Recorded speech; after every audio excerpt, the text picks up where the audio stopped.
Hi guys, welcome back to my little corner on booktube. I'm gonna be starting a pearl, what is it called? Pearl in the Sand. Yeah, Pearl in the Sand by Tessa Afshar. And I'm gonna be reading Holier Than Thou as well. These are gonna be two separate reading vlogs. This is gonna be my first ever Tessa Afshar novel because I've never read Tessa Afshar in my whole life. So I am super excited because I've heard so much about her and I can't wait. And I also got like the fans, my aunt got this for me for my birthday this year. So I am very excited to get into this one. I mean, this cover, can we have a moment for that cover? Like, we'll see her again in better lighting because it's dark right now, but she's gorgeous. So let me read a little bit and then I'll get back to you.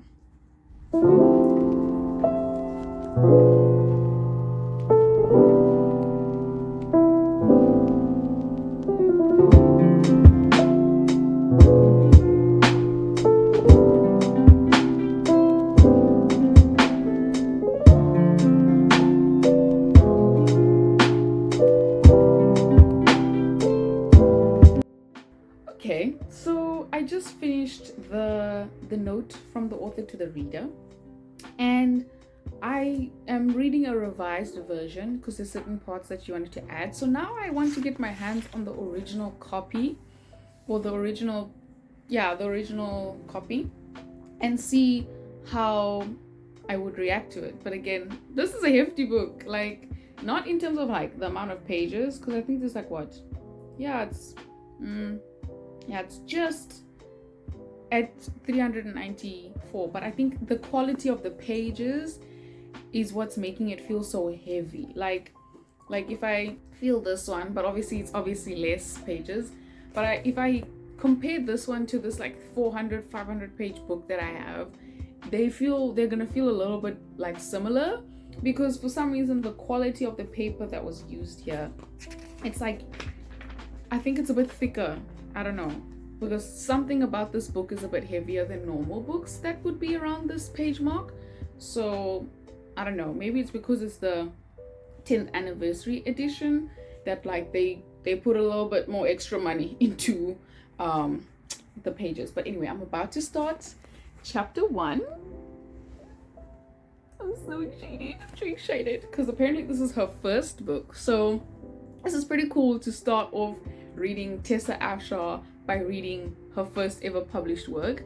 And before I continue to start reading chapter 1, I just wanted to talk about like how she spoke about how like in the reader's note, the note to the reader, that she used to write stories but have the habit of not completing them. And the thing is, when I was younger, I'm talking like 15 now, I actually 14, 15, I actually wrote 2 books. They're not complete, there's only a few chapters in these books, but I actually have written a little bit and I haven't touched them ever since, like, I don't know, I was like 16.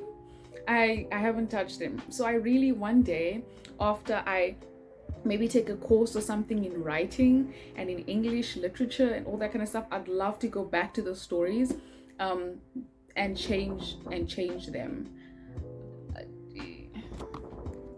My sister just brought me some food, so I'm gonna be eating soon. And then I guess should I eat first and then continue with the first chapter? I'm not too sure. I guess I'll figure it out. But yeah, as I was saying, so I haven't gone back to those books ever since like I was 15, 16 years old. So I definitely one day want to go back to those books and actually see how much I've improved, and then also expound upon those ideas that 15-year-old me had, because I've always wanted to write, but this whole thing of like writing good books, like so many people now release really good debuts and I don't want to write trash. So we'll see. we'll see what happens. It's not happening anytime soon. Maybe when I'm like 30, 40, okay? And I'm 29 right now. So I've got 9 years if I'm looking at 30. And I've got 19 years if I'm looking at 40. Yeah, but anyway, let me see how long the first chapter is. Because, hey, this is something I really don't rock with when it comes to books. Like, them chapters, they can be a little bit long. But I absolutely love biblical fiction. And I'm super excited. Okay, the chapter's a bit long. Yeah, it's like 20 pages. It's like 19 pages technically, but from chapter 1, so chapter 1 starts on page 11, and chapter 2 is page 31. That's 20 pages. So I think I'm gonna eat first, and then I'll continue reading chapter 1, and then I'll tell you guys my thoughts on it. I can't wait. But anyway, I'll talk to you guys soon. Okay, after a brief intermission is the correct word, right? I'm not sure. But I'm gonna get back to reading chapter 1 of Hurl in the Sand.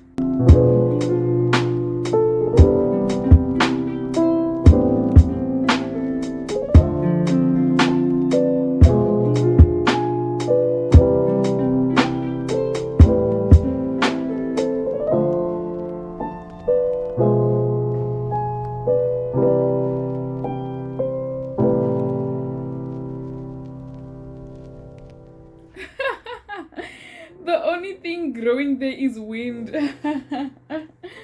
Oh my gosh.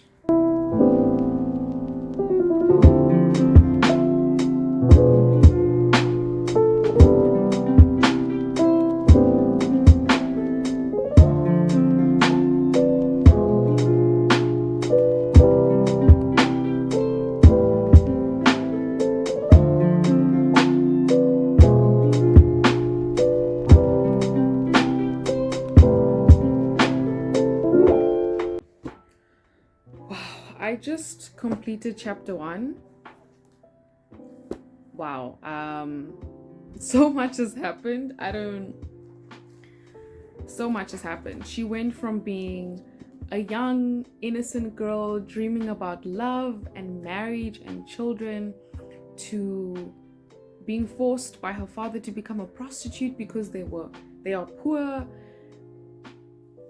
Yeah. Wow. And they're like, we're not gonna survive the winter. The father's like, we're not gonna survive the winter if you don't give yourself. You are our saving grace. You are our only hope. Because she's beautiful. I mean, look at her. Look at her. She's gorgeous. But disgusting. Disgusting. So he's like, this is the way. And then he tries to convince her to become a temple prostitute, but like she doesn't want to do that because she hates the Canaanite gods because of one of the gods being Moloch, you know.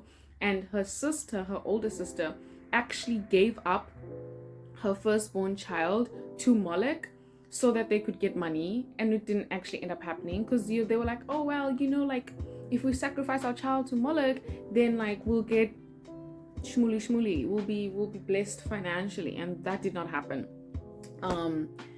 And she can already see the difference between her and the rest of her society and her family, where she cares about, I guess you can say, more, I don't know if I would say it's more like Israelite-like things, because we know where she's going, you know. But like we can already see that she is not the same as her family, in the sense of she loves children. I'm not saying her family doesn't, but for her, from a young age, very important. She has dreamt about having a marriage with love. Like her older brother, he was matched with a woman who he actually loves. Very rare, apparently, in Canaan. And yeah, like at the end of chapter 1, she's 26 years old and has established an inn. And let me just read this last I guess you can say section. By the time Rahab turned 26, her inn was as popular as she herself, though like her body it often remained empty. It was that very exclusivity which made it a sought after destination, because she made this inn and she didn't want it to be an interchangeable inn, because a lot of inn, what are their titles, man? Most innkeepers in Canaan were also harlots, prostitutes. But she was like, nah, I'm splitting this up. Like, my prostitution business situation, what I've been forced into, completely different from me owning him. Very different. They're not the same thing. Okay, thank you very much. And she also does not have sexual relations with just anybody. She's very picky on who she chooses to engage in sex with, because she's like, no. Like, this is how you know that this life is eating at her. And this is a line from page 28 to 29, and it says, there were days when she would kiss her lover goodbye, smile at him as though he were the center of her world, close the door, and vomit. She hated what she did, but she did not stop. She believed she had no alternative. What else could she become after what she had been? Her life was locked into this destiny. So you can see that on the one hand, she absolutely despises this life. Like, she hates this, but she's like, what else can I do? So it's like, on top of the physical constraints, right? Because again, she was forced into this at a young age, at the age of 15. There's another mental constraint as well, and a societal constraint, good Lord, where it's this thing of, if a prostitute or a harlot wanted to now go and do something else with her life, society would shame her. So this is the life now that she feels like she has to live. If she doesn't pursue being a harlot, society will reject her. She will not be accepted in any other way, shape, or form. This is the only thing that she can go through. Thank God, as things progress, I'm hoping that she sees that this is not it, and we're already starting to see some identity issues cropping up, because she feels as though, she is undesirable and insufficient in some way. She feels as though if someone really gets to know her, specifically a man, he will not want her anymore. So somewhere deeply rooted within her, she feels like she's not enough or worthy in any way, shape, or form. So it's like, she thinks her father has seen it. She thinks that what's this guy, Zedek, has seen it, and she thinks now she too has come to the realization that she's not enough. She's not sufficient. She's not worthy of love, of care. And obviously, somehow, someway, this is all gonna crop up. But I'm starting to notice identity issues that are showcasing, and how she's suppressing everything. She's just suppressing everything. She's bottling everything up, because what else? She feels like, what else can she do, right? She has to keep up this facade in order for her to continue to gain financial compensation. I don't know. In order for her to gain financially. Yeah, so it's actually so heartbreaking to see this life that now she has to be living because of her freaking father, her rude, disgusting, horrible human being, absolutely horrible human being. Don't like that man at all. Like, how can you think it's okay to sell your child to prostitution? Like, what? Like, no, man. And then I don't like her mother at all. Oh my gosh, her mother is horrible. Her mom, first off, is physically abusive. Like, we start off the book by saying Rahab tumbled into consciousness courtesy of an impatient nudge. Wait, what? Stop your laziness, girl. Your brothers and father are almost ready to leave. Her mother gave her one more unnecessary shove. So her mom, and this is not like the only thing, like we can see her do this a couple of more times, like shoving a child, just push, like abusive. Woman is abusive, okay? And on top of that, she's like, oh my word, I don't like this lady. Oh, this family. The brother, the husband and the wife, the mother and the father of Rahab, you don't like him. Because how can you tell me that the mother's like, don't you see how much this hurts me for you to have to now go and live this life? Like, I'm in pain, my child.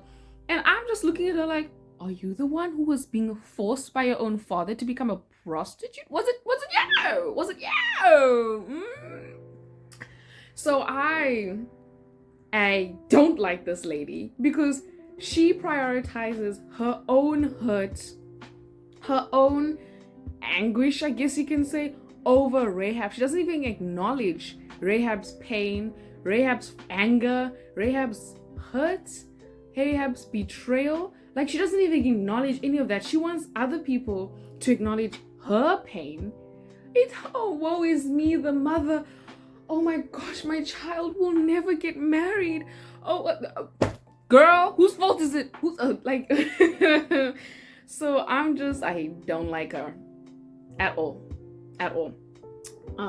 So yeah, as you can see, lots of emotions were said, and I also laughed quite a bit the first few pages of the book. There was like a lot of like funny lines that were just making me laugh, but then the book obviously got pretty serious and really rough really quickly. It's not graphic, by the way, in terms of like her sexual relations. It's not graphic at all, but yeah, it's rough, guys. It's rough. And wow, I don't know how many chapters are in this book, but maybe since it's almost 400 pages, I think every 300 pages, whoa every 100 pages or so I will update. Let's hope I actually stick to that. But yeah, every 100 pages or so I think I'll update, because I don't want this vlog to be like 500 years long. Because look at me, only on chapter 1, 10 minutes, only on chapter 1. Now imagine I did that for every single chapter, and I see there's like 20 something chapters. This video would be hours long. So yeah, I can't wait to read, to continue the story. But so far I'm hooked, I'm intrigued, and I'm angry. At least we've like distanced ourselves from the parents now, because those people, this is an imaginary knife in my hand, okay? All right, because they need the Lord is what those people need. They need Jesus. They need Adonai, because there's no way, because obviously since this is the Old Testament, I don't think the Jews in the Old Testament called Yahweh because like the name is too holy to be uttered. I don't know if this is an Old Testament thing or if this is a like law or rule that came about like in the New Testament times, like with the introduction of the oral law and all that stuff. I don't know if it came with that. I'm not actually too sure when the oral law came into being. I should look that up. But yeah, I don't know if that whole concept of not uttering the holy name came with the oral law or what, but Adonai, I'ma just stick with that, okay? These people need Adonai 100%. Like, they need to be dead to their sin and brought alive in Christ, because there's absolutely no way.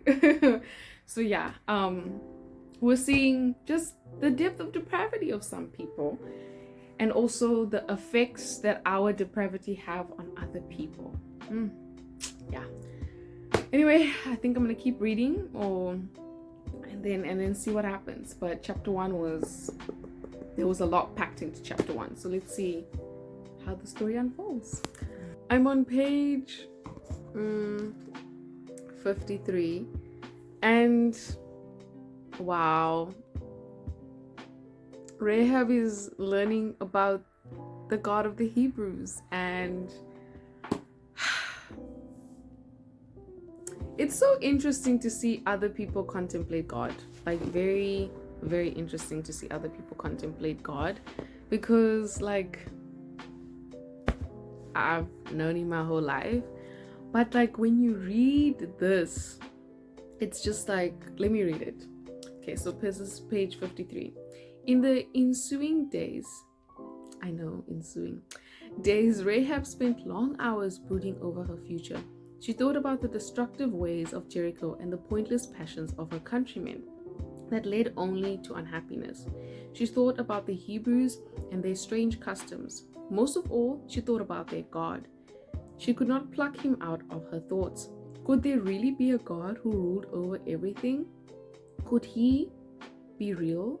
This phantom of the Hebrews who saved some and condemned others with incomprehensible rationale? Did he really champion slaves?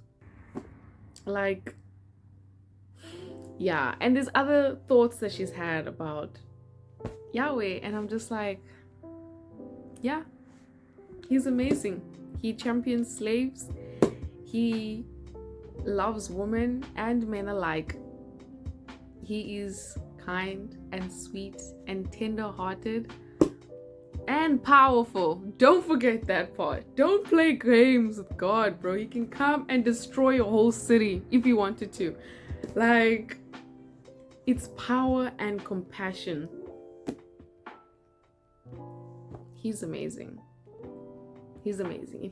If you don't know him, read the Gospels. Matthew, Mark, Luke, or John. I recommend John. I recommend the book of John. But Matthew, Mark, Luke, and John. All four of them are good. So if you don't know him, start there. Start there. And I know so many people are like, oh, but the God in the Old Testament. I'm like, if you read it correctly, if you read it like properly, without bias, you will start to see that a lot of the consequences that came upon these nations was because they chose to disobey. They were given multiple opportunities. Let's look at Egypt. Egypt was given multiple opportunities over and over and over. Repent. Let the Israelites go. Let the Israelites go. But they didn't. So plague. 10 plagues had to come through. But still, they don't listen. And then obviously the death of the firstborn. And then the Israelites are released. And then the Red Sea is departed. And then the Egyptians run after them and they get drowned. It didn't have to get there. It didn't have to get there, bro. It really didn't. Like, if they had just listened the first time, Egypt would have not been in such shambles. It really wouldn't have. And I believe the same is true for all of the other nations. God has spoken to these people, but they refused to listen. They wanted to worship Moloch, Baal, Asherah, and Co, because there's so many of these gods, over a God they cannot see, over a God who is asking them to do things that go against human nature. Yeah, human beings. That's all I'm going to say. Human beings. So, yeah, this book is just making me just admire God all the more. Admire him all the more.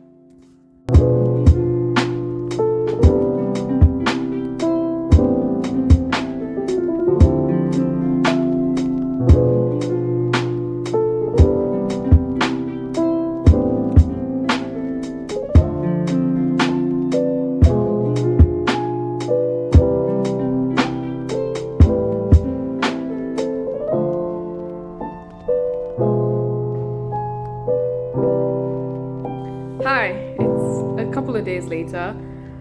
Man, the story has completely gone into a completely different direction. So,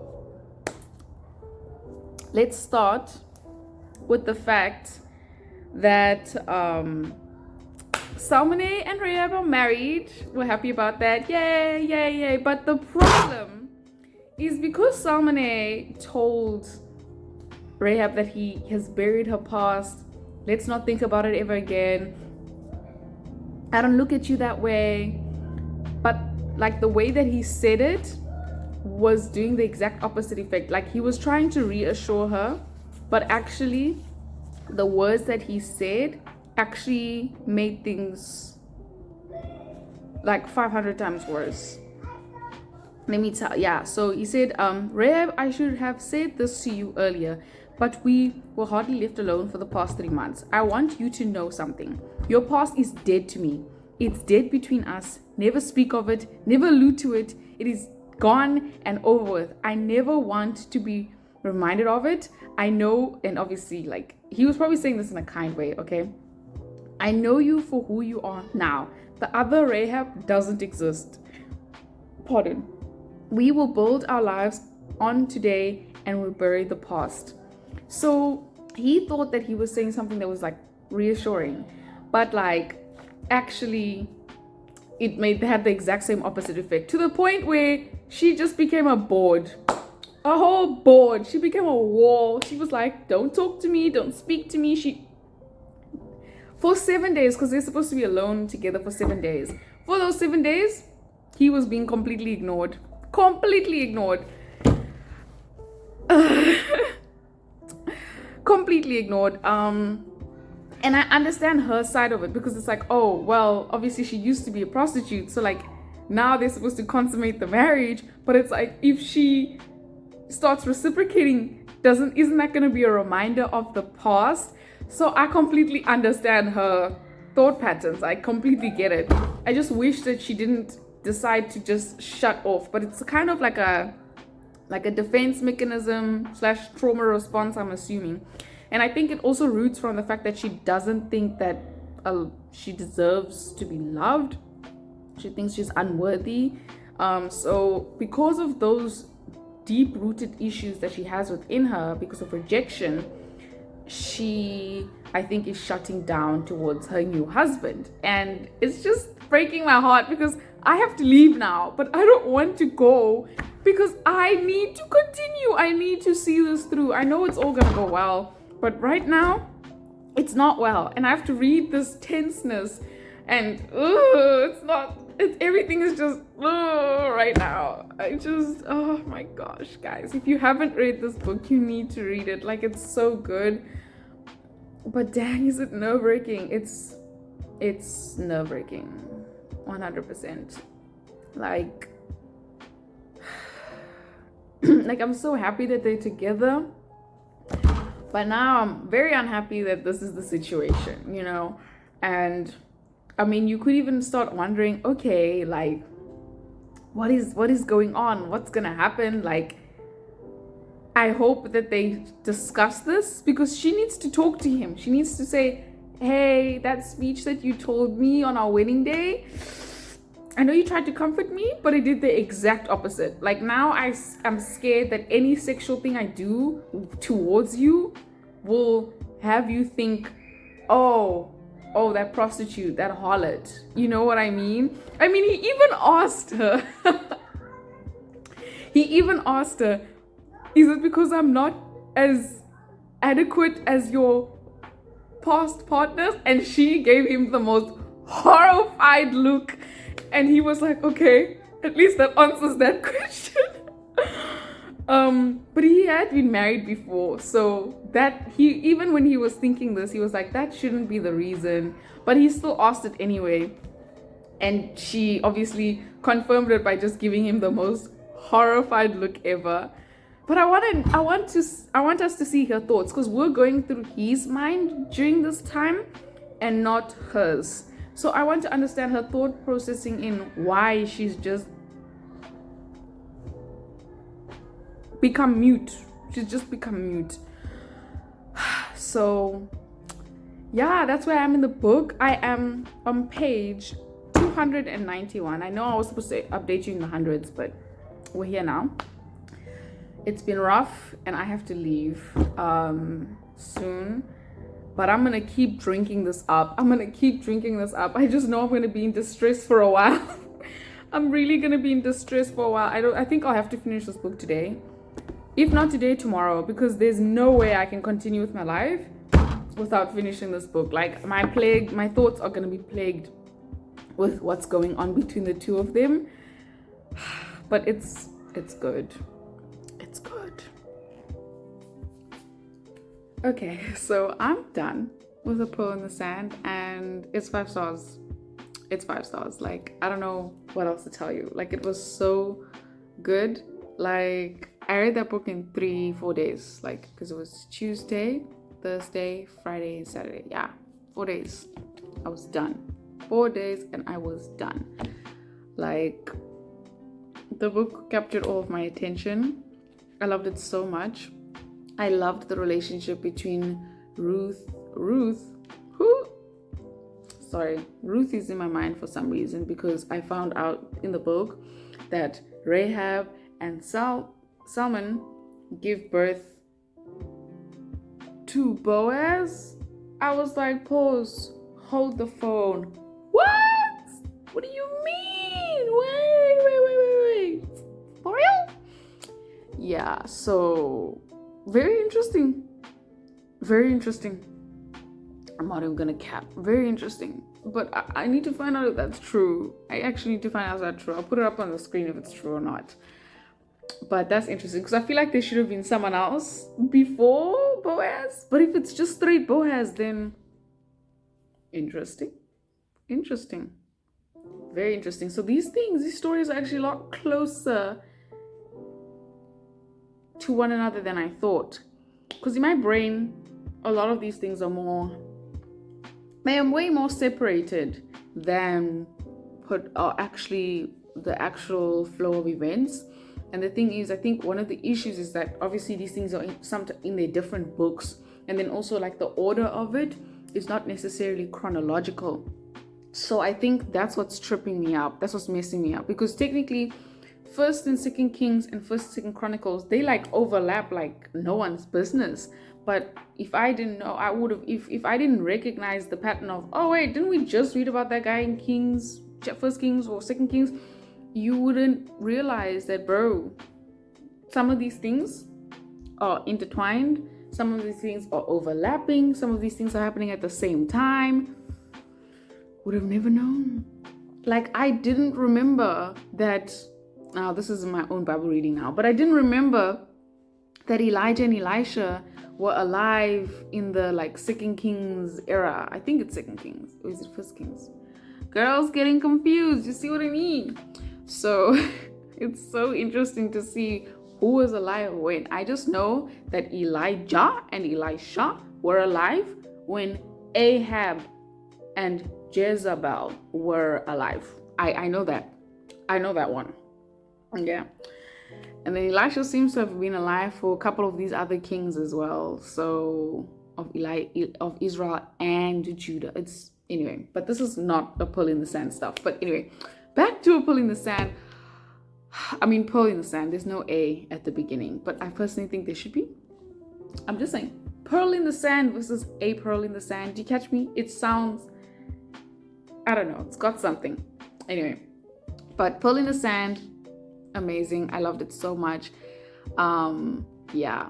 I don't have my copy with me right now because I gave it to my friend because she was like, I need that book immediately, because I was posting some of the quotes.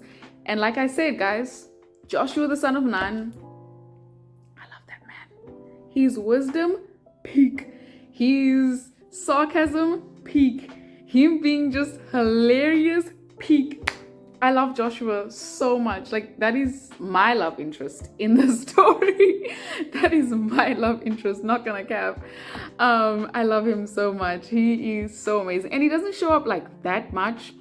But his impact was really big on my heart. He had a humongous impact on my heart. Like, I was just like...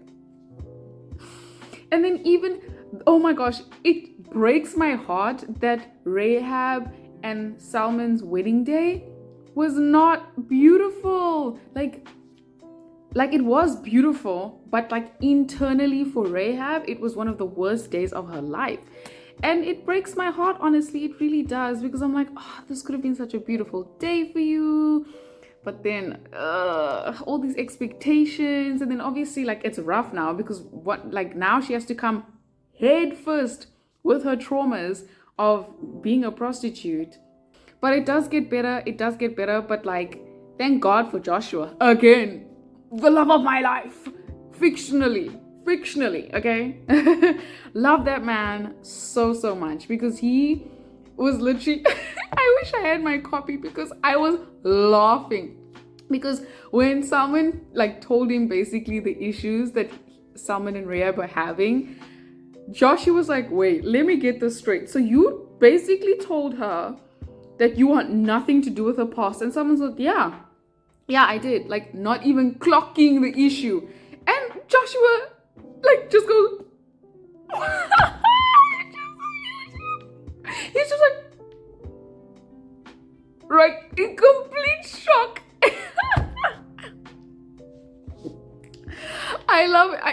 like, bro, are you not clocking the problem? Are you not seeing the problem? And he's just like, I don't understand. Like, the past is behind us. Like, yeah, we don't want to bring that up ever again. I'm like, bro, are you clocking the issue? He's not understanding the problem.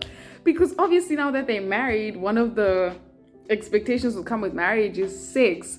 And obviously she was a prostitute. Put 2 and 2 together, my guy. And he wasn't putting 2 and 2 together. And then Joshua had to lay it out for him.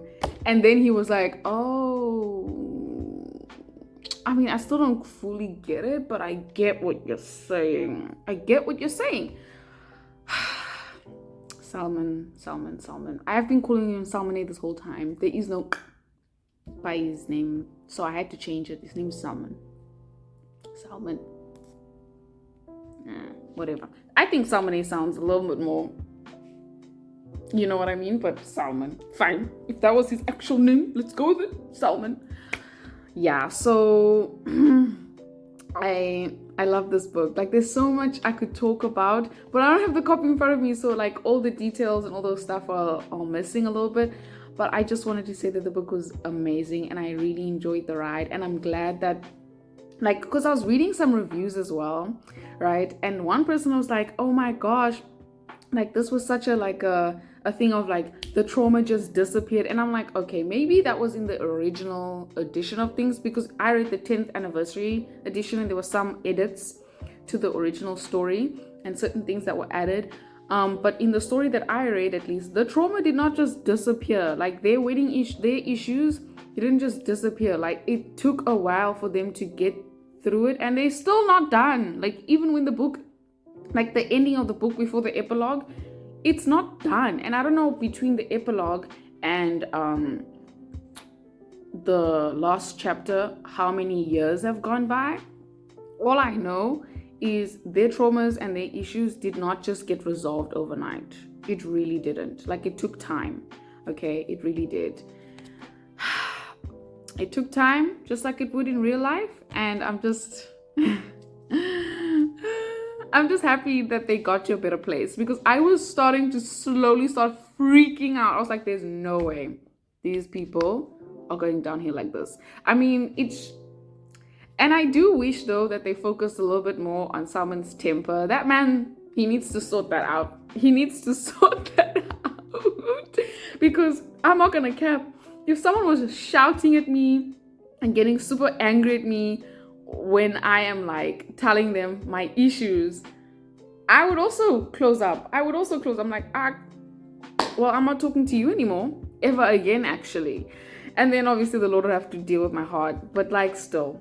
I feel like this video is me just talking about the book throughout. I don't even know if this can be classified as a reading vlog, but it's fine. I'm still gonna put it on the internet. But yeah, guys, I really enjoyed this book. 5 stars. Like, yeah, I can't wait to read more of Tessa Afshar. I really can't wait. This is my first book, and apparently this was her first book. Though I read the 10th anniversary edition, this was her first book, and it was beautiful. I loved to also see the character development that took place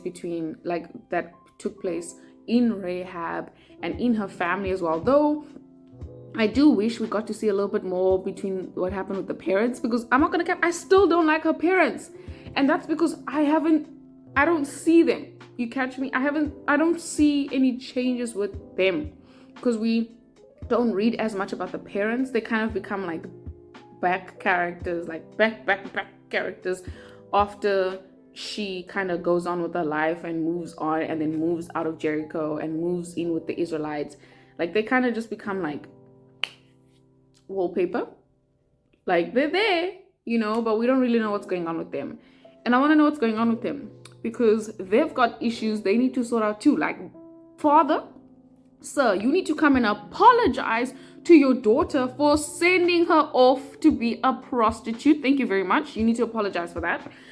Mom, you need to apologize for not being empathetic towards your daughter at all. Thank you very much. You need to apologize. That's all I'm saying. Like, she needs to apologize. Like, there's a lot of repenting that needs to be happening. That's all I'm gonna say. And I didn't see that. So that's another thing I wish was showcased more. What's happening with the rents? What's happening with the parents? Because they kind of just become wallpaper, and I want to know what happened to them. So if Tessa, if you're willing, make a book. Just take us back to that world. Take us back, because I need to understand what happened to those people, and also, do they ever change? Like, truly. Obviously, maybe they won't have as much of a redemptive arc as Rahab did, but there still needs to be something. There still needs to be something. The fact that they decided to desert their false gods, they chose to now live with Israel, learn the laws of Israel, all that stuff. There had to be some change that happened within them as well. But to what degree? To what degree is what I want to know. So whether you're gonna have like a short story just showcasing that, because I want that, I'm not gonna cap, I want that. I need to see what happened with them, because we didn't see much of them in Pearl in the Sand after they were very much involved in her life when she was younger, and then she separated herself from them, understandably so. Yeah, and then also the concept of her battling the fact that someone who loves you can also do one of the most disgusting things to you that you had to ever experience, and the trauma that that person's decision made on your life for the rest of your life. I loved a little bit of that battling as well, to showcase that like her relationship with the father is not perfect in any way, shape, or form. Just because she's been changing and she's been redeemed by God, it doesn't mean that, you know, it's perfect. It doesn't mean that now she's all forgiving of her dad, because good Lord, that's rough. That whole situation of someone who loves you because he loves his daughter, but at the same time was okay with giving her off to prostitution. Crazy. Because they don't have money. Like, that's wild. That is actually wild. And we see her grappling with that. And we see also her bestie, Miriam, also talking and showcasing to Rahab that Rahab needs to stop comparing her sins to the sins of Miriam. Because obviously between the two of them, Rahab is the one who has sinned the greatest out of the two of them. But then when you compare the two of them to a holy God, they both don't meet the mark, like at all. Like, they both drastically fail. And there's this analogy that Melissa Doherty utilizes frequently, where she says that if you want to when you compare your sins to other human beings, of course you can draw this huge stark difference, but then the error is that we as human beings are not supposed to be comparing ourselves with one another. We're supposed to be comparing ourselves to a holy God, because at the end of the day, God's the one who's going to be judging us. And when you take all of that into consideration, that's when you start realizing, we can't jump to Jupiter. So the analogy she uses is that, let's imagine that Jupiter is the standard, right? God's holiness. Can we reach that? And then we as human beings, I'm not talking about using a flight or a rocket or whatever. I mean, we just, with our 2 feet, we jump to Jupiter from Earth. Can you do that? Can you jump from Earth to Jupiter? Can you even jump from Earth outside of the Earth? No, we can't even do that. We can't even jump to the moon with our 2 feet. So if we can't even jump from this earth, like leave this earth by jumping, right? If that is the standard to showcase just how much we cannot reach the holiness of God, right? It showcases that it doesn't matter how much higher I jump than you or you jump than me, we both drastically fail. We can't jump to Jupiter. And that's the point. That's the point. We can't reach the holiness standard. And that's why Jesus had to come. That's exactly why Jesus had to come. So yeah, anyway, I feel like I've just been rambling. But I just want to say thank you so much for watching this video. I hope you enjoyed this reading vlog, and I hope it was inspiring.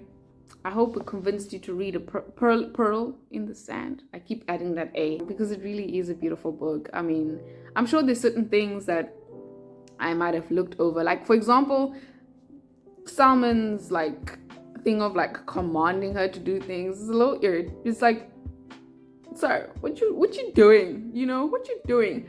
But like, I understand at the same time. Not the commanding thing.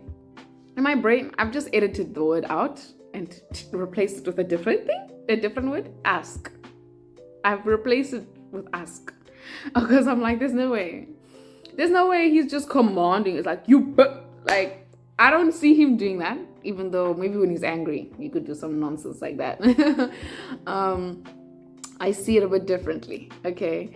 So him commanding her to do some stuff sometimes is like a little bit of a side eye.